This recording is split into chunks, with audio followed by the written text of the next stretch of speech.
کہ $1 ملین کی سرمایہ کاری جو کہ چین کر رہا ہے، سی پیک جو کہ یقیناً گیم چینجر ہے، اب اس کو 10 سال مکمل ہو گئے. اس کے 10 سال مکمل ہونے میں پاکستانی معیشت کو کتنا سہارا ملا اور کس طریقے سے آگے جو دیگر ممالک ہیں ان سے تعلقات بڑھیں گے تجارت کے حوالے سے، کس طرح دیکھتی ہیں آپ؟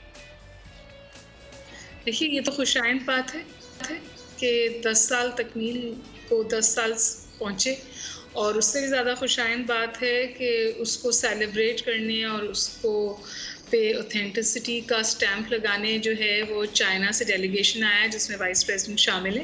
یہ سب بہت اچھی باتیں، لیکن اس کے ساتھ ساتھ میں یہ بھی گزارش کروں کہ it is also a moment of sobering for Pakistan. کیا ہم سپیک سے ان 10 سالوں میں وہ سب کچھ اویل کر سکے جو ہم اویل کرنا چاہتے تھے؟ کیا ہم ان تحفظات کو اندرون ملک دور کر سکے جو سپیک کے حوالے سے بہرا اٹھائے جاتے ہیں؟ تو یہ بات بالکل صحیح ہے کہ انرجی انفراسٹرکچر میں، روڈز اینڈ بریجز میں، ہائی ویز میں، موٹر ویز میں انویسٹمنٹ آیا ہے. گوادر پورٹ پہ بڑا اسٹریٹجک انویسٹمنٹ آیا ہے.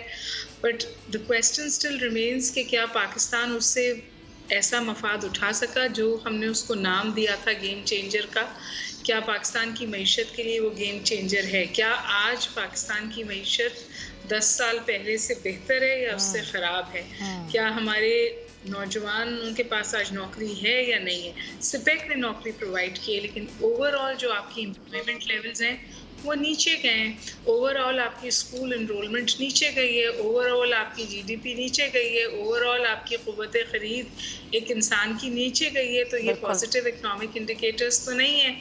الیکشن سے پہلے بہت ساری باتیں، اچھی باتیں کر اور شور کر کے اور یہ کہنا کہ ہم ترقی کی طرف گامزن ہو گئے اور پھر دسمبر میں ہم وہیں کھڑے ہوں جہاں آج کھڑے ہیں، تو پھر صورتحال انتہائی مخدوش ہے. دیکھیے China Pakistan economic corridor is a severe for Pakistan.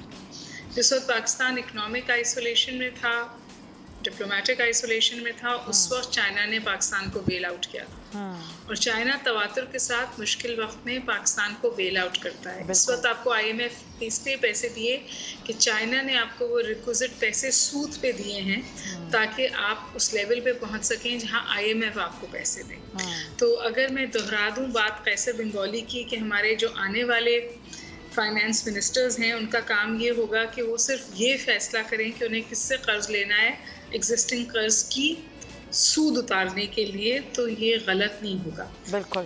لہٰذا سوال یہ ہے کہ کیا ہم وہ مشکل فیصلے آج بھی کر رہے ہیں یا نہیں کر رہے جن کے حوالے سے تواتر کے ساتھ بات ہوتی ہے، اور کیا ان مشکل فیصلوں کا بوجھ صرف ایک طبقے پہ ڈالا جاتا ہے اور جو ایکسپلوئٹیٹرز ہیں اس معاشرے میں اور جو ایکسپلوئٹیٹرز ہیں اس اکنامک سسٹم کے، وہ اسکاٹ فری جاتے ہیں. اب یہ سوالات ہر ایک کی اب ہر تنخواہ دار بندہ یہ پوچھتا ہے کہ میں تو ٹیکس دیتا ہوں لیکن نہ ریٹیلر ٹیکس دیتا ہے، نہ ایگریکلچرل ٹیکس دیتا ہے، نہ ریل اسٹیٹ والا ٹیکس دیتا ہے.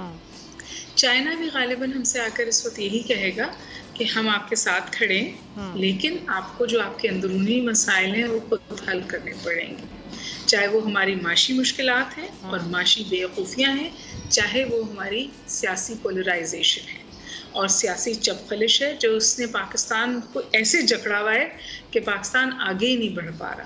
بس یہی گزارش. آپ نے بالکل صحیح پیش کی ہیں ماما خائی صاحبہ.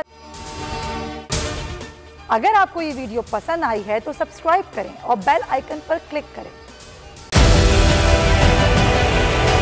ڈیجیٹل لون سکیم، عوام کو قرضوں کے جال میں پھنسا کر لوٹنے والے بھیڑیے بے نقاب. بول کی کاوشیں برابر ثابت ہو گئیں. آن لائن قرض مافیا کے گرد گھیرا تنگ ہو گیا ہے.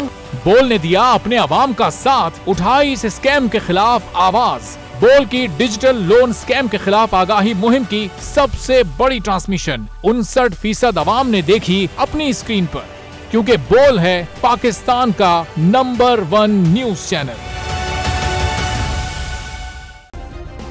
سبسکرائب کریں اور بیل دبائیں تاکہ کوئی خبر رہ نہ جائے.